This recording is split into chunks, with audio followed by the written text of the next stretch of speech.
Are you ready to perform at your highest potential? Welcome to the Performance Matters podcast from GP Strategies, your talent transformation partner. In each episode, we'll interview industry experts and explore best practices and innovative insights to help your organization improve performance.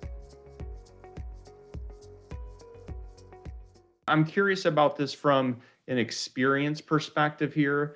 For those that maybe haven't had a coaching experience, Karen, since you are the VP of the coaches here, I wonder if you could just walk us through this from someone, I guess I would say from the insight of what does this look and feel like? What is executive coaching and also what isn't it? So what Sure. should, whether it's executives or anyone who's receiving this, what should they be expecting? So I think probably the most important thing to keep in mind is that it's personalized development. It's really catered to the individual's needs developmentally, where they're at in their career, where they're at in their role, their current role, and where they want to be. So it's personalized. It's also goal oriented. We look forward, we don't look back. Looking back is more of a therapeutic model. Coaching is more looking ahead, right? It's confidential and safe. So, especially when you're dealing with executives who have new ideas or problems and issues that they need to just talk through with someone who's objective. That's what coaching can do. It's supportive and empowering, and it focuses, as Stephane said earlier, on self-awareness, really helping the individual gain some insight relative to their strengths, their weaknesses, their values, Hmm. their beliefs, and helping to enable them to make more intentional decisions. That is really helpful. Yeah. It And I sounds think it that, sounds like there's a lot of blind spot monitoring oh yeah, here, yeah, from that side. and the higher up you go in an organization, the fewer people there are that you can talk to and appear vulnerable, right?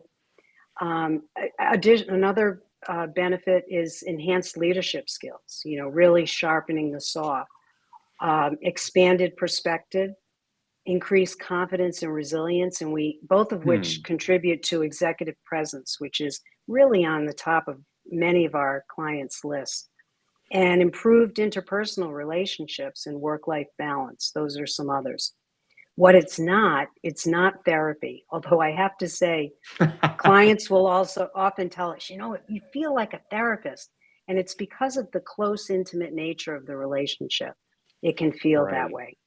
way. It's not a quick fix or remedial action. It's not dictating solutions, and it's not a replacement for training. Gotcha. So I can see how you would feel like, wow, I've just been on the couch here and thank you so much and our time is up type thing. But like you're saying, it's a personalized journey. It's something where you really have that opportunity to have that neutral individual where you can be your authentic self, right? You can That's admit right. vulnerabilities. And I could see specifically, like you said, at the executive level, it's lonely at the top when It you really need to is. project an air of confidence publicly, but you're going, wow, I need some help, right? I need to keep working on myself. So I can see how better Mhm. manager could be there. So, in terms of the payoff of this, what should executives be expecting in terms of their new realized capabilities or superpowers, Karen? Well, I think in many cases, we're getting them ready for what's next, whether it's what's next with the people they manage, what's next in their career, what's next for the organization. We're really helping them think through and be up on the balcony. We have an expression we Hmm. use at BetterManager called from the dance floor to the balcony.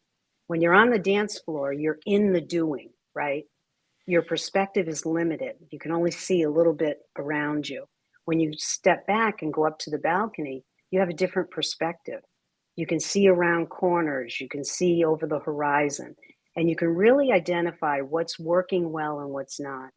In coaching, we take people up to the balcony. It's really there, 1 hour a week or every other week to really take a look at things on a bigger level and make those kinds of decisions. Stephane, before we exit this, any other additional perspectives or thoughts you'd like to share on this overall topic of what individuals should expect from the coaching experience?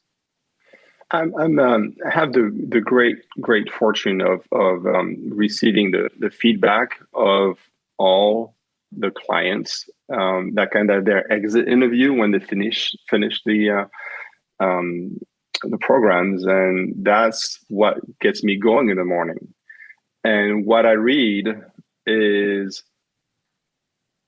I wouldn't say every time, that would be too arrogant, but a lot of the time is, this program changed my life, or it was the most impactful program I've ever been through. And this is for all the reasons that Karen described. The Performance Matters podcast is brought to you by GP Strategies. Together, we can create a world where business excellence makes possibilities achievable. You can subscribe to the show anywhere you get podcasts or listen on our website at gpstrategies.com.